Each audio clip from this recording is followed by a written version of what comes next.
Dollar کے decrease ہونے سے اگر چیزوں کی قیمتیں ادھر ہی ہے یا وہ بڑھ رہے ہیں، پیٹرول کے لیے بھی انہوں نے اعلان کیا ہے ہم یہ بھی کم کرنے لگیں تو کیا اس ملک کا خزانہ لوٹ رہے ہیں. انہوں نے اپنی فیملی پولیٹیکل ڈائنیسٹی بنائی ہے، یہ اپنے بچوں کے لیے اور اپنے بچوں کے مستقبل کے لیے، اور انہوں نے اپنی جائیدادیں باہر کے ملکوں میں بنائی ہوئی ہے. ان کے بچے باہر ہیں، یہ آتے ہیں سوئٹزرلینڈ کے بینکوں میں جو ہمارے جو پیسے پڑے ہیں پاکستان کے، جس پہ یوسف رضا گیلانی ڈسکوالیفائی ہوا تھا، اس وقت کے چیف جسٹس اس کو کہتا اگر فری اور فیئر الیکشن ہوئے تو میں P T I Imran Khan کو دوبارہ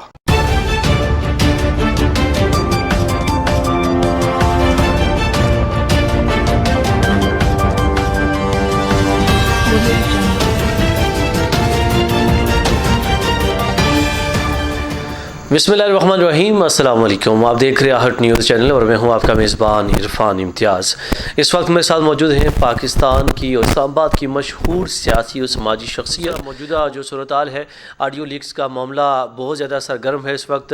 ویڈیو لیکس ہو رہی ہیں، کہیں پرائم منسٹر کی آڈیو لیکس ہوتی ہیں، کہیں سابق پرائم منسٹر کی آڈیو لیکس ہوتی ہیں، تو کہیں کسی سیاسی رہنما کی ہوتی ہیں. تو ایون کہ ہمارا جو سیکریٹریٹ ہے یا وزیر اعظم ہاؤس ہے وہ بھی بالکل سیف نہیں ہے. یہ تمام تر صورتحال سر آپ ان کو کس نظر سے دیکھتے ہیں اور اپنے سیاسی کیریئر کے حوالے سے آپ کیا کہنا چاہیں گے؟ پہلے تو میں آپ کا بڑا عرفان امتیاز صاحب آپ کا بڑا شکر گزار ہوں کہ آپ میرے پاس آئے ہیں اور مجھے یہ موقع فراہم کر رہے ہیں. دیکھیں بات یہ ہے کہ پہلے تو میں آپ کو تھوڑا سا یہ بتاتا چلوں کہ میں چونکہ کچھ عرصہ پیپلز پارٹی میں رہا ہوں، لیکن میں نے پیپلز پارٹی کے اندر جو حالات دیکھے اور پیپلز پارٹی چونکہ باقی جماعتوں کی طرح جس طرح مسلم لیگ نون ہے اور باقی جو پاکستان کے اندر پرانی جماعتیں ہیں، وہ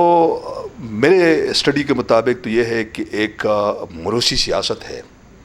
اور ہر پارٹی کے جو موروثیت ہے، یعنی جن کا پارٹیوں پہ قبضہ ہے یا جو پارٹیوں کو لیڈ کرتے ہیں، وہ پاکستان کے اندر صرف اپنی جو فیملی پولیٹیکل ڈائنیسٹی ہے اس کو جو ہے نا آگے لے کے چل رہے ہیں. اور پارٹی کے اندر جو اصل عوامی نمائندے ہوتے ہیں یا جن کو لوگ پسند کرتے ہیں یا جن کی بڑے بڑے سیکریفائسز ہے، پولیٹیکل قربانیاں ہیں اور لوگوں کے ساتھ ایک اٹیچمنٹ ہے، یعنی ایسے لوگوں سے یہ جو پارٹی کے اندر جنہوں نے ایک تو یہ ہے کہ جو موروثی سیاستدان ہے جن کا جو پارٹی کو اپنا میراث سمجھتے ہیں، ایک وہ لوگ ہے. دوسری یہ ہے کہ ایک اور جو ہے نا ایک سیکنڈ جو لیئر آتا ہے پارٹی کے اندر، سیکنڈ ٹائر جو ہے وہ یہ ہے کہ انہوں نے بھی پارٹیوں کے اندر پارٹیوں پہ قبضہ کیا ہوا ہے. چونکہ ماضی میں یا موجودہ صورتحال میں انہوں نے بہت فائدے بھی حاصل کیے، اور اب ان پارٹیوں کی جو موروثی جو خاندانی سیاستدان ہیں ان کے ایک قسم کے درباری بنے ہوئے ہیں. تو وہ درباری جو ہے وہ پارٹی کے اندر جو پولیٹیکل ورکر ہے جن کا پبلک میں ایک مطلب اسٹریٹ پاور ہے ان کے ساتھ، یا پبلک ان کو پسند کرتی ہے، یا پبلک کے لیے ان کی سیکریفائسز ہے، یا پبلک کے ساتھ چلتے ہیں، اچھا ان کو کسی صورت میں بھی جو ہے نا وہ آگے آنے نہیں دیتے ہیں نا. تو میں نے بھی اس پارٹی کی 3-3.5 سال سیاست میں نے یہی دیکھا کہ وہ جو ہے نا وہ ایسے لوگوں کو کسی صورت میں بھی لینے اور پروموٹ کرنے کے لیے تیار نہیں ہے جن سے ان کو خطرہ ہو کہ اگر ان کو پروموٹ کیا گیا یا آگے لایا گیا تو ان کو یہ خطرہ ہمیشہ رہتا ہے کہ پھر وہ ان کو اپنی سیاست خطرے میں نظر آتی ہے نا. تو یہ ساری چیزیں میں نے جب دیکھی میں نے کہا کہ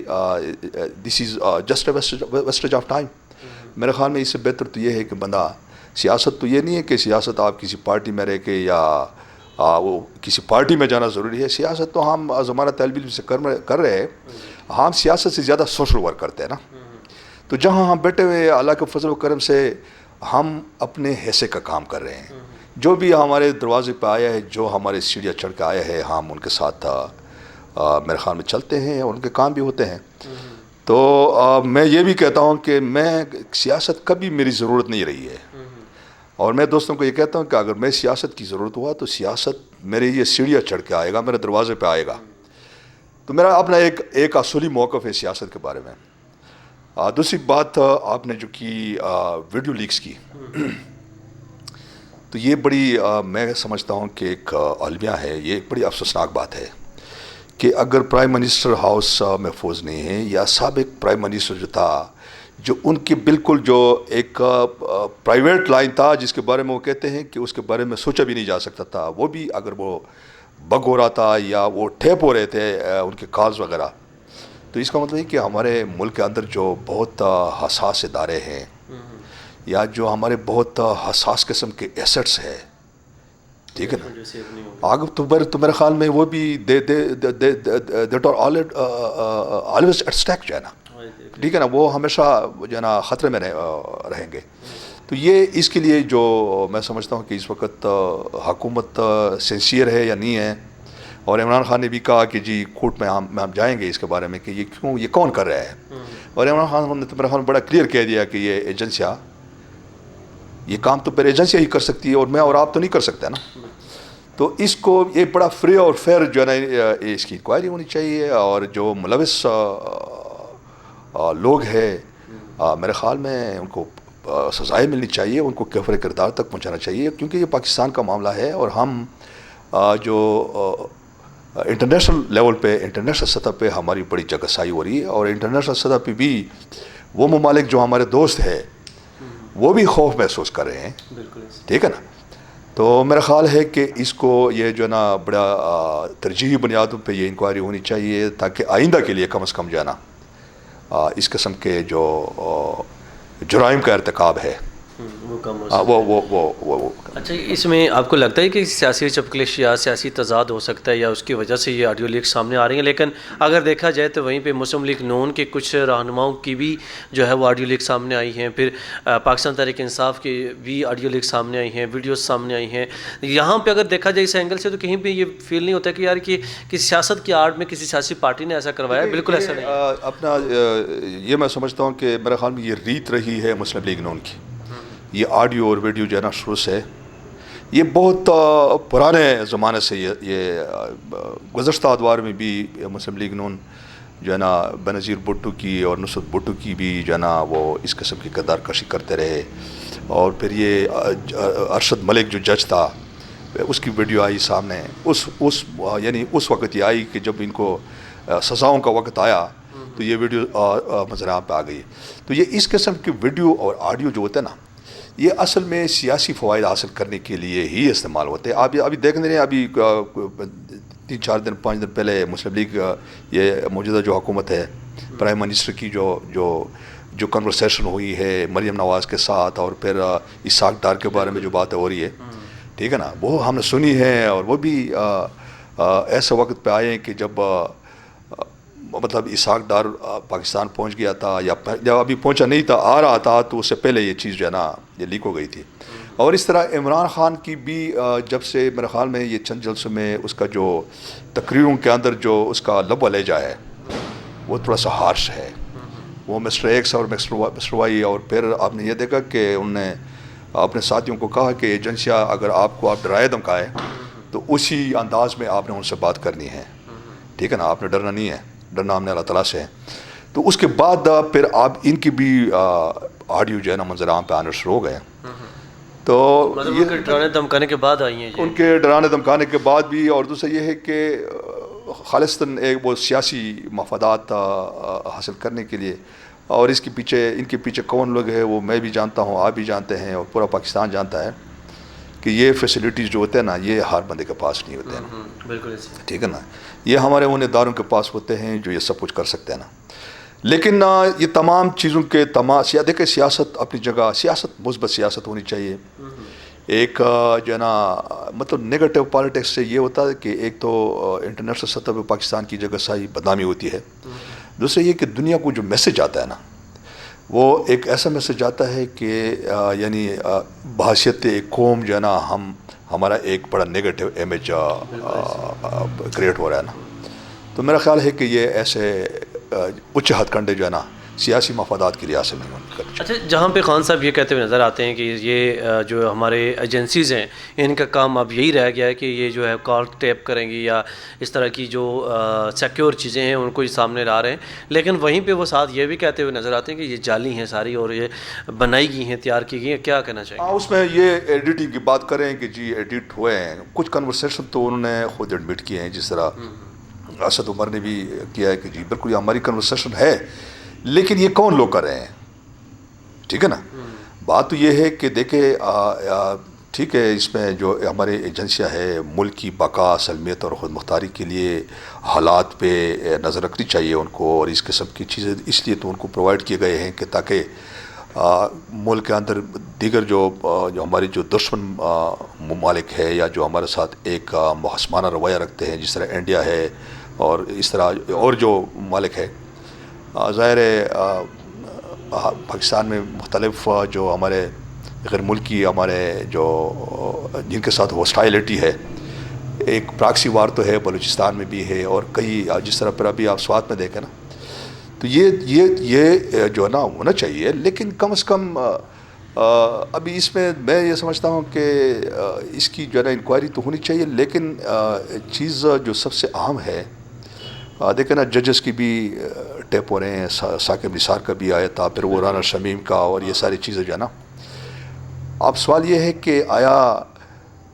ملک میں اس بارے میں آئین کے اندر آئین موجود نہیں ہے یا کیا وجہ ہے کہ یہ اس پہ کوئی جو ہے نا کوئی یعنی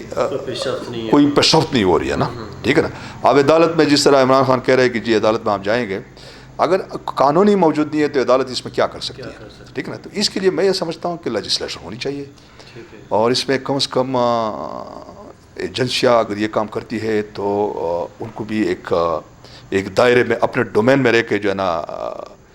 ملک کی سالمیت کے لیے تو وہ کرے، اگر کسی پہ کوئی شک ہے، کوئی وہ سمجھتے ہیں کہ جی یہ کسی غیر ملکی ایجنڈے پر عمل پیرا ہے، تو اس کو وہ کرے، اس کا تعاقب کرے، اس کے وہ کرے، لیکن پھر یہ ہے کہ اگر وہ کرتے بھی ہے تو کم از کم کسی کے خلاف استعمال نہیں ہونا چاہیے۔ اگر وہ کرتے بھی ہے تو مطلب یہ تو نہیں ہے کہ آپ جس طرح پرائم منسٹر ہاؤس میں سب کچھ ہو رہا ہے تو آپ منظر عام پہ آ گیا، اس طرح عمران خان کا ہوتا رہا، تو آپ ان دنوں یہ کب کے ہوئے ہیں، لیکن آپ ان کے خلاف یہ استعمال ہو رہا ہے، تو استعمال پہ اس کی پابندی ہونی چاہیے۔ اصل ایشو یہ ہے نا کہ جب ایک پارٹی کی جب گاڑی لیکس ہو رہی ہوتی ہیں، دوسری اس کو انجوائے کر رہی ہوتی ہے، لیکن حالانکہ دیکھا جائے تو ملک کی سالمیت کے خلاف ہے، وہ ملک کے لیے بڑا نقصان کا یہ باعث بن رہی ہے۔ اچھا آگے چلیں، اور آپ کو یہ ہم ڈسکس کرتے چلیں کہ ابھی جو پی ڈی ایم کی جو پروگرس ہے، ابھی جو صورتحال چل رہی ہے، اسحاق ڈار صاحب جب سے آئے ہیں، اور جو ڈالر کا ریٹ ہے وہ ڈے بائی ڈے جو ہے وہ ڈکریز ہوتا ہوا، اور جو روپیہ ہے وہ مضبوط ہوتا ہوا دکھائی دے رہا ہے۔ آپ اس کو کیسے دیکھ رہے ہیں؟ دیکھیں پہلے تو میں آپ کو یہ بتاؤں نا کہ جب اسحاق ڈار کے پاکستان آنے کا یہ معاملہ شروع ہو گیا تھا تو آپ نے دیکھا کہ اس سے چند دن پہلے ڈالر بہت بلندیوں پہ اڑان کر رہا تھا نا، لیکن یہ ہے کہ اسحاق ڈار کے پاکستان آتے ہی اور حلف اٹھاتے ہی ڈالر جو ہے نا ابھی وہ بیٹا ہی نہیں تھا کہ ڈالر نیچے آنا شروع ہو گیا، اور پھر اسحاق ڈار نے بڑے دعوے سے بھی یہ بات کی کہ IMF جانے اور میں جانوں۔ یہ میں سمجھتا ہوں کہ یہ ایک مصنوعی طریقے سے، ٹھیک ہے نا، ان کی کوشش یہ ہے وہ اپنا ساکھ بحال کرنے کی، پی ڈی ایم کی جو گزشتہ 4-5 مہینے جب سے یہ عمران خان کی حکومت ختم ہوئی ہے، اور وہ مہنگائی بالکل انتہا پہ چلی گئی، اور آپ یہ دیکھیں کہ پچھلے 1-2 مہینے سے یہ جو بجلی کے بل آ رہے ہیں ایک غریب آدمی کے بس کی بات نہیں ہے، ٹھیک ہے نا، مہنگائی انتہا کو پہنچ چکی ہے۔